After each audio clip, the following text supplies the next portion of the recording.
Hey, everybody, welcome back. You know me, Kaylee McMahon, and we have an awesome guest with us today. We're going to be talking a little bit about two different topics, so stay tuned after this first podcast for a second one. Our first topic is going to be about long term holds in multifamily real estate. So, our guest, her name is Sandia Sasadri, and we're going to have her introduce herself because I won't do it justice. Go ahead. Hi, thank you so much, Kaylee, for having me on your podcast. My name is Sandia Seshadri, and I'm a Dallas-based investor and apartment syndicator. My background is in electrical engineering. I have a master's in EE, and I worked for years in the corporate world here for a local Fortune 500 company in Dallas. This is where I've lived for over 30 years. And after my EE and working in the corporate world, I realized that all the decisions are being made by the business folks, so to speak. They're telling us what to do kind of feeling. So I went back for a part-time MBA, understood finance, and then I took on larger projects. So my most recent project was an $80 million project for them in the wireless space. But after that, I went completely into the stock market. Once I had a family and I had kids, I was like, I need my flexibility of my schedule. I can't no longer be doing these 60, 70-hour work weeks. I need to be more time with my family. So I got completely into the stock market. It was fairly straightforward. The stocks were doing really well. And so that was plenty. But then I also started paying a lot of money in taxes. So I wanted to get into real estate. But every time I looked at single family rentals, I didn't want to deal with the three T's, the tenants, toilets, and trash. So when a friend told me about multifamily investing, where you can hire a property management company to take care of all of your day-to-day tasks like day-to-day leasing, maintenance, et cetera, and you just oversee it as an asset manager, it made a lot of sense. And that's what got me into multifamily. Very cool. As we were talking before we got on here, you kind of just made a huge leap. So we won't talk about that today because that's a whole nother session on mindset. I mean, all kinds of different things. But today what I want to cover is the pros and cons of multifamily ownership and really how, first of all, how multifamily creates cash flow as an owner, and then also even as an investor, because as an investor, you get some of the cash flow as well. But we've covered flipping apartments before in kind of like a short-term scenario. We have not covered long-term hold for apartments, which I think, if I understand that correctly, it's 10 years-ish time frame plus. So I'd really love to interview you today to hear about what you think. Let's start. What are some of the cons or the difficulties of having something that you hold for long-term? Well, depending on the age of your property, the longer you hold it, the more the maintenance you might have to do to it. So you might have to, address some of the major deferred maintenance issues, whether that's replacing your air conditioners, doing, plumbing issues are a big one if your properties are C-class properties built in the 70s or even older than that. Another thing to keep in mind is typically when you buy a property and you do it the short-term way, which is, 3 to 5 years, you get rid of the property. A lot of the things you do for forced depreciation, right, which is bumping the rents, doing the little minor changes to increase your rent, all of that sort of flattens out as you hold it for a longer time. So it is not quite a big rise in your increase in your cash flow as it is in the beginning, because you don't get that huge number when you sell the property at the end of 3 or 5 years to have a nice return, like, oh, I got 20% IRR in 4 years kind of thing. This is more of a, I've bought it and now all I'm going to get is this rental income. So that's one thing to keep in mind as a con. The other thing is the opportunity cost, because let's say you sell this property in 5 years, you've got the opportunity now, because you've got your money back, to go and put it somewhere else that might be a better investment, which provides a better return on your investment. So that is one thing. So those are some of the cons I can think of in terms of doing a long-term hold. One thing I wanted to ask that might be a con, but it could be, I could be incorrect. So like how you mentioned how like bumping the rents up is going to become kind of flat over time. Mm-hmm. I know that, for example, whenever somebody's doing something and it's working well, like you've got the property operating pretty well, there aren't large problems, you've got your tenant base into a good place, that Mm-hmm. people tend to become comfortable. And so, for example, there are different ways to find different debt out there that may be a better scenario. Like I doubt that somebody who's holding something for a long time, I'm just thinking in my head about when I find someone who's been holding it for a long time, that they're not necessarily shopping for new loans all the time. And Mm-hmm. sometimes when you're getting a new loan, you find new opportunities. Is that accurate or no? I think it depends on the scenario. One thing I've seen some friends do that we're planning to do when our prepayment penalty gets lower on a property is to cash out, refi, and take it maybe into a HUD loan. The process of applying for that takes longer, but the terms are easier. And a lot of the restrictions we've seen in the past year with COVID due to Fannie and Freddie are not existing with HUD in terms of eviction laws, applying for forbearance, a lot of those things. So HUD is a nice option. The other option is once you have so much equity in the property after 5 years and you cash out refi, you can have nicer loan terms. If you know you're going to hold it for a long time, who cares about a prepayment penalty, right? So then you might get a more attractive loan term as well. If you know you're not going to sell it for a while, it is a buy and hold strategy. So I think it just depends on every case is different. And depending on your strategy, you pick the right loan that matches your strategy, your investment strategy. Right. Now, when it comes to this term, can you explain it to myself and our audience? Whenever you are depreciating a property, what does it mean when the property is fully depreciated, and what are good or bad things about that? So lately, because we've had President Trump in office, he introduced this Trump tax law, which is basically allows you to depreciate a lot of your property, the wear and tear of your building and all the equipment, et cetera. Instead of doing it over a 10-year period, you could do it all in year one and fully take in all of those, shall we say, tax breaks. So your K-1 losses, which are actually paper losses against your taxable income. So that's been a big tax savings for you. So once you use it up and you're still holding on to this property for the next 10 years, that K-1 loss amount is going to be a very tiny number as the years go by.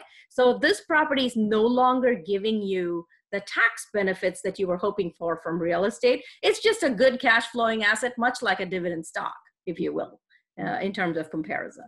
Okay. Well, someone had said that, and I'm like, I think that's kind of what we do anyway. So, yeah. Now on a long-term hold property, so I've done some that were a really quick flip that, 12 to 18 months kind of thing. And it really didn't make sense to do like a cost segregation study, for example. Are there other things like including a cost segregation or other strategies like that that you can take benefits from because you're holding it longer? One of the biggest things of holding a property longer in terms of benefits is you get to fix it up right and then you're holding it. So all the repairs and everything is not thought of as short term. But in terms of depreciation of the property, depending on how you decide to do it from an accounting standpoint, if you took most of it in your first year, then you're not going to have as much left for the remaining years. So keep that in mind. And so address that with your accountant to either spread it out over several years or keep it, like for instance, in my case, it's just me and 2 partners. So in the first year, we did the paper loss and all of that to give it out to our passive investors.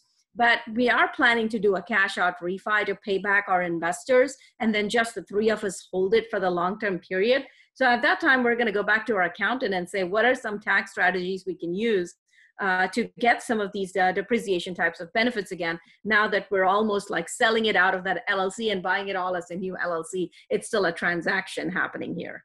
Right. So how many times can you refinance a multifamily property? I think as many times as it makes financial sense for you, right? Because there's a cost associated with it. You have to pay a fee to the lender. There is the loan terms will dictate whether or not it makes financial sense to do it. But it's sort of like taking a home equity loan in a way. You're using the equity on your property to cash out refi and get more cash to yourself to then put it as investment somewhere else. So it just depends on your strategy. Hey, I have this other really cool deal coming up. I want to get some cash out of this because I have too much equity now for having held it for so many years. And then again, financially analyze it and see if this other opportunity makes sense to cash it out as you go along, like every 3 to 5 years if you need it. Okay. Right. And so it depends on the prepayment penalty terms of each new loan that you subsequently get from it. That's smart. Keep that in mind. Prepayment. Now, when it comes to a longer hold property and you're wanting to, like you had mentioned, starting a new LLC. So what is the typical structure when somebody's setting up a longer term hold? So for example, I've heard people call it a legacy property, where they, my understanding or idea is that like my shorter ones, we'll keep our investors in and we'll all get out together, right, and do another deal. In the longer term hold, how does that usually work? We just buy it out ourselves. So we're basically, paying off all our investors. So we're going from, say, Property ABC LLC, which is holding this, and all the investors get paid out, and then it's bought by Management ABC completely. And so we're basically buying out all of those shares. And so we can buy it at whatever price we think is fair for the market at that time. And as long as we met the numbers that we promised our investors initially, then pretty much we are done. And then it's up to us, the owners, to decide how we want to do it.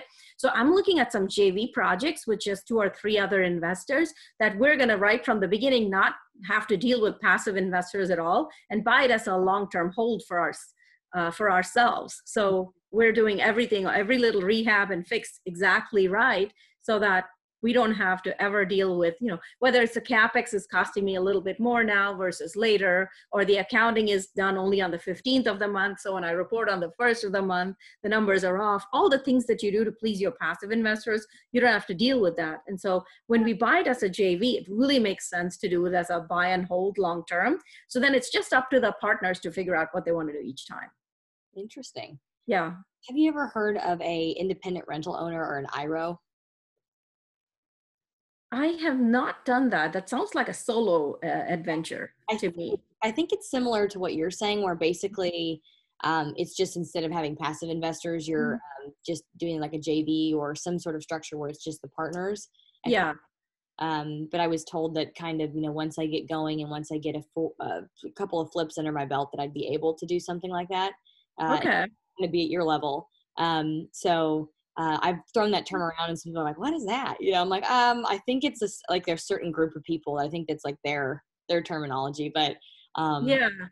I mean, a rental owner sounds like a smaller sized property rather than multifamily to me. I'm talking, 100 doors plus kind of properties. And so we want to just joint venture buy it as 2 or 3 of us together, so we can hold it forever and it cash flows. And we make all the decisions on fixing it right, so that even if it's long-term tenants, we're still able to get the market rents that are fair for that property by periodically doing the enhancements that it deserves. So, a couple of years ago, black and black appliances were the rage, and now everyone's like stainless steel. So again, there's still opportunities to upgrade things. You go from your flooring, your light fixtures, your bathrooms, everything. So you can still do that every 3 to 5 years, like people do with multifamily, except you still hold on to it long term, and that's the way you keep adding value, so you can continue to do your rent bumps. That's smart. Now, whenever it's just okay, I guess actually to get into like the nitty gritty of like that transition process between having it set up as some sort of a group purchase and then paying the investors or the passive investors out their portion of ownership or their expected return. Now, is it at that point, is it, it's not a real estate sale, right? It's just buying shares, right? Is that correct? To get into I think you can do it both ways, but we were looking at it as actually like selling the property, but buying out the shares of all of the part of the passive investors. So the ownership actually does change hands. It's no longer that LLC. And in that sense, for us to provide that return to our passive investors, you have to be buying it at that selling price. Like, my property, we bought it at 6.75 million, for example. If we're going to be selling it at the 10.2 million mark sometime in the next 6 months, we have to pay that price so that the passive investors get the returns we initially projected. So in that sense, it is a sale with a new tax, new appraised price, etc. But then that also gives us the opportunity to go all over again and do the same cost seg, bonus dep, et cetera, and give us the tax savings. So you still get that when you do that, when it changes hands like that, because you are paying out your passives. Okay. So you get to restart like a new purchase, except you're the purchaser yourself instead of another set of hands. So initially, because we didn't have the money ourselves, we had to raise the money from passive investors. But now the property has had so much increase in value, and we've had so much equity, and over the years, we've acquired other properties too. So now we can afford to just buy it back and own it ourselves, because we love the property so much. There's no reason to sell it to somebody else. Right. That's smart. Really smart. I just wanted to ask a few, little details. Now, going to like the pros of a long-term hold situation, would you say um, Mhm. that some of the things that, discourage me from going to a market where it's more historically based and it's a process to get approval from the city to do certain renovations and things like that is just because I'm going, well, shoot, I'm going to be in and out of this in a couple of years anyway. Who cares? I don't really need Mhm. to spend the time to do all that. So I'd prefer to not. Would you say that having a long-term hold gives you a little bit better of I don't know, like an approval rating with like the city historical board or things like that when you need things done, or if you're buying another property that's nearby because you're um, not necessarily in and out, that you have more leverage with the city? It definitely is a relationship building process. Like initially, when we took over our property, we had a lot of minor renovations to do, for which the city folks got to know us pretty well because they had to come out so many times, got to know our lead contractors, etc. So now they're familiar with us. So I think that if we went in to do a bigger project at some point after doing this cash out refi, the city would still be more open to working with us because they know that we follow code. They've already seen us do projects and not had a lot of issues afterwards. We take care of, even the lender required repairs kind of things for us. So the parking lot looks nice. It's a well-maintained property. So all of these things, build up your brownie points with the city in terms of relationships for you to do more things if you chose to. Like we're looking at, we have some space there where we could actually build a little bit of like storage units kind of thing. And so that's a longer term project that we may not be able to do immediately, but we're definitely looking into it, and that would require permits for the city, etc. So the longer you stay, the more the city folks know you, and it definitely helps. Like when we had a little bit of a problem with trash in our dumpsters from other places, etc., we had them patrolling at certain times where our cameras caught people, and the problem went away. So we have a good connection with the local police department and other city officials, and having that definitely helps you when you're in a tight situation. Can you give me another example of a tight situation that where obviously building those relationships is really key?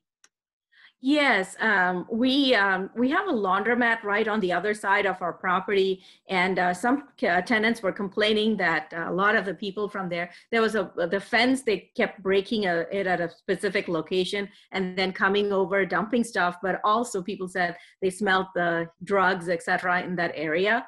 And so for a while, we had a courtesy patrol officer actually stay at our property at a discounted rate. And he was also able to inform people, the police, to come over and patrol at certain times and catch them. And the problem went away. And we were able to put a metal barrier in that fence to where people could just break and come in. But again, that's another example of the city really knowing, the police knowing that we want to address problems quickly. We don't just want to, be absent landlords who don't know what is actually happening at the property. So it kind of communicated to them that we were very attentive and took care of issues right away. So our tenant satisfaction ratings also went up because of it. Oh, there you go.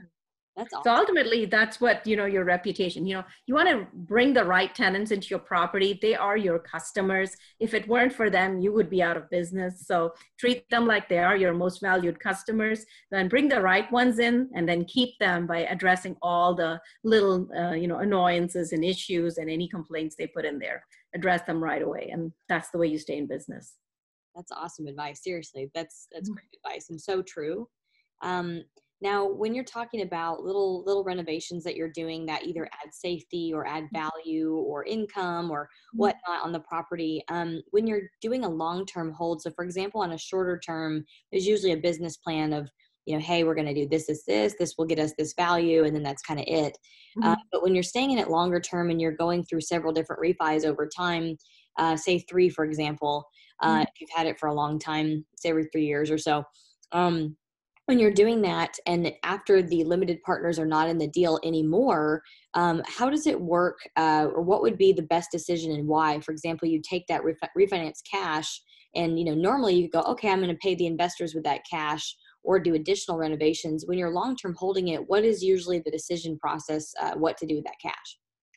Does it make sense to invest it back in this property, or are we moving on to another investment?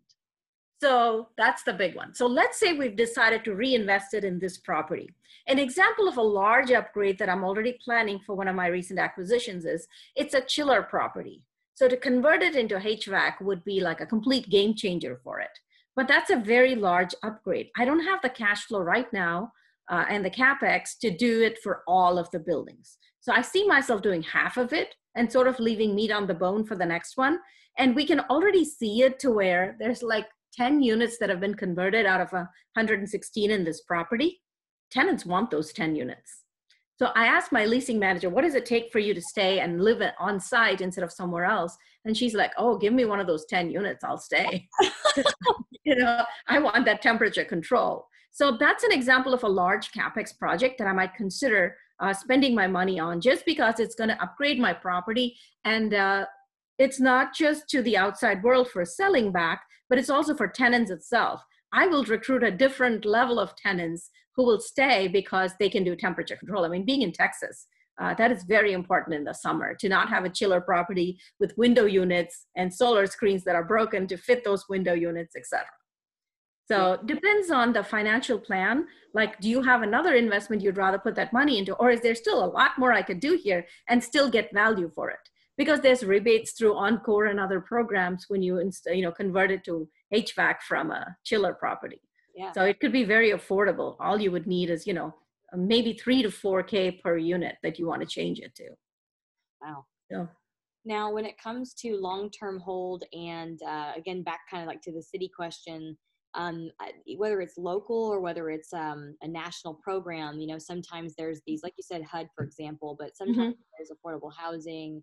Does it qualify as, like, so for example, not as nice property in a really nice area? So for example, sometimes cities or different municipalities will have incentive programs or grants or things like that. Is that something that when you're holding it long term, you for sure are like, we're definitely going to go down a list of what's available and go after that every year? And have you had success with that? So the property we acquired had some, it was 86 doors, and there were about 12 tenants who had been there for a long time and who were in some kind of a government assisted program. I don't know if it's exactly called, it's Section 8, but it's something more geared towards seniors. And their rents were so low. They were about $250 below market when we acquired it. And so this program was capped at a particular number. So if we had to go back, our leasing manager had to go back several times to the city and appeal to this particular organization that was doing the grant to increase that limit by $250 to match market rents. And so once we were doing that, now I have those are like the tenants who pay exactly on time because it comes directly to us from this organization. So we're always looking for programs like that. So another thing we did in light of COVID is, on one day, my leasing managers assigned half a day where she spent it in the courtyard to be COVID safe, and got all the tenants who couldn't pay their rent in full, some of them paid partial amounts, to come one by one, socially distanced, and she helped them fill out these applications so that they could get the rent granted, or health assistance programs through various organizations, filled out accurately, because a lot of them don't fill out the paperwork correctly and they get denied. So she made sure they filled it out correctly and she mailed it. So now for November, December, January, we got the rents paid directly to us, instead of going to tenants and them buying big screen TVs. So we're constantly in touch with any kind of programs, stimulus packages, you name it, local organizations who want to support our tenants and do things like that.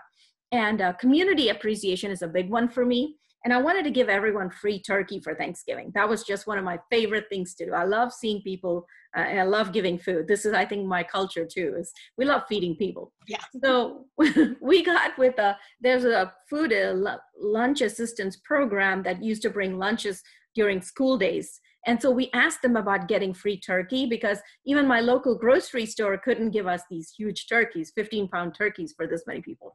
But this program was able to do it. So every one of my 86 tenants got a free 15-pound turkey, and it didn't cost me a dime. So yes, to give you examples, yes, we're constantly looking for organizations that can come and assist our tenants the way they need it. That is so awesome. Seriously. Now, I think that having, I don't know, I mean, you can tell me if I'm right or I'm wrong. I would think that having a property longer term versus shorter term, you'd be able to do more of those things. Your shorter term, you're kind of probably focused on getting in there, making sure the business plan executed and getting out. And so that's a really good, really big pro that I really admire you for. because I think there's some individuals that I've even partnered with that is just not on the radar, that is not their thing at all, and it's mine, and that ends up turning into a fight about basically taking care of our people. And I'm just like, it blows my mind that somebody, it's like you said, like your income doesn't exist without these people, you know? So, and I'm like, and I get it that when they leave because they don't feel appreciated, I'm eventually going to be the one that has to deal with the lease up, you know, because I'm asset manager over the property manager. I get it. I'm the one that has to do the work, but still, you know, I'd prefer to do exactly what you're doing, and be able to take care of the population or the community that you're serving. Now, when it comes to long-term hold properties, have you ever seen a situation? This is on my last question. Have you ever seen a situation where you kind of mentioned being able to work with the city and reduce crime over time? Have you ever seen a situation where it was kind of the opposite effect? Normally, we're able to, like you said, change the tenant base. We're able to take care of issues, make the property more secure, put cameras, things like that. Have you ever dealt with an area that, like I've seen a few areas of Fort Worth, for example, that were kind of coming up and we're doing well. But honestly, because of COVID, I've seen like a bunch of different restaurants and shops and things around there closed down. And so there've been people kind of coming in and out of those closed businesses, and the area is just getting kind of worse. Has that ever been an experience that you've had? And if so, how did you deal with it? We haven't had that experience, but one thing we closely monitor is the crime stats and the trends in the property. So as boots on the ground, I'm there at least every 2 weeks or so as part of my rounds, but also the cameras tell you a pretty good story. So I can log in with my phone app at any time, even at 2 a.m. in the morning if I happen to be awake, and just say, oh, what's going on here? What's happening in my exterior? And certainly the crime data in that area you will be aware of, because now our leasing manager actually lives on property as well. So she has a pretty good pulse on that area. So it's like a small town feel at this Cleburne property. And I don't see the crime getting worse there, but if it were, I think we would know. It wouldn't just happen overnight. I think we would start seeing the trend, and then we would address it in some way. Because of our relationship again with the police department, I think we would find ways to address it. We would probably get more active in the city meetings, city council meetings, to sort of point this out. Probably just the easiest thing that I have seen is that is effective is a picture is worth 1,000 words. Just go take a video of anything that's a mess, that is unacceptable, and it is swift how quickly they take action on things. Like we had a skip, an apartment skip, and then this person, I guess, had left quite a mess that includes anything from pizza and food, etc. This was at a different apartment. And the first time I walked in there, I took pictures and videos. And then I said nothing. I just assumed my property management would take care of it. But I come back a week later and it's not been cleaned out. And their excuse was that the trash dumpster is full. And so all I did is I took that video and photo, forwarded it to the regional director of my PM company and said, this is a hygiene and pest control issue. You need to clean this up. I want this done by the end of today. Otherwise, we will be looking at another PM company if these kind of issues are not addressed. Because I'm not paying for pest control and this much labor for you to not clean it up. So along the same lines, for crime and for issues happening in there, if we were able to take pictures and videos, I think we would handle these issues quickly and swiftly. If nothing else, just get courtesy patrol in those areas on a regular basis. Yep. Would solve a lot of the problems. Now, whenever you're having, sorry, one more question. And then when you're having those property meetings with the property manager, do you schedule regular meetings once you're long-term holding? So like what I'm used to is that when you take over, obviously you're really on top of it. You have it like every week, and then you go to bi-weekly and then monthly, and then kind of depending on what's going on, if there's no construction left, it's kind of like, well, you know, I guess quarterly, you know, you're physically going there yourself. But as far as like having to have a meeting to discuss, you know, what's new, because most things kind of after when you're anyway. So whenever you're long holding, what is your regular cycle of meetings where you're having to sit down with the property management, construction, whoever needs to be consulted? We just do monthly calls once we get to that point. So we moved from weekly to bi-weekly, and then we got comfortable with the company. So the only time we really need to have longer discussions if any of our KPIs are not being met. So, you know, and all our incentives are structured around renewals rather than new leases. So retain the good tenants, because we save that several, you know, 3, 4, 5K of unit turn costs and upgrades. If we can keep the same tenant at the market rent, that's all we need. So I think that it's on a case-by-case basis. If we suddenly had a new project coming up, we might go back to weekly calls just on that project. But I have them all on, like, now that we're so comfortable with each other, we text each other. I mean, I would send a text on a Sunday morning and I'd hear back within like 30 minutes.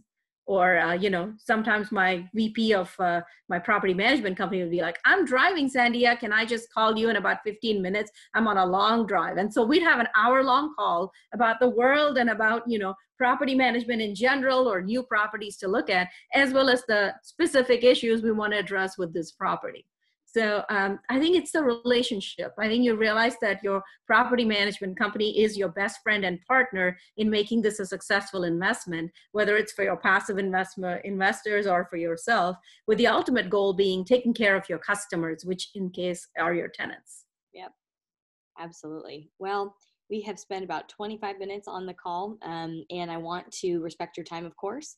Thank you so much for sharing a little bit today about your experience in long-term hold multifamily. This will help a lot of women to be able, and people, period, to be able to understand the difference between the two, flipping that, you're used to with me, and then being able to look at another alternative way to do the same type of investing, but just in a little bit different way.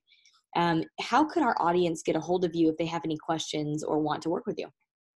They can find me on my website, multifamilyforyou.com, where the 4 is number 4 and the U is spelled out YOU. So multifamily number 4YOU.com.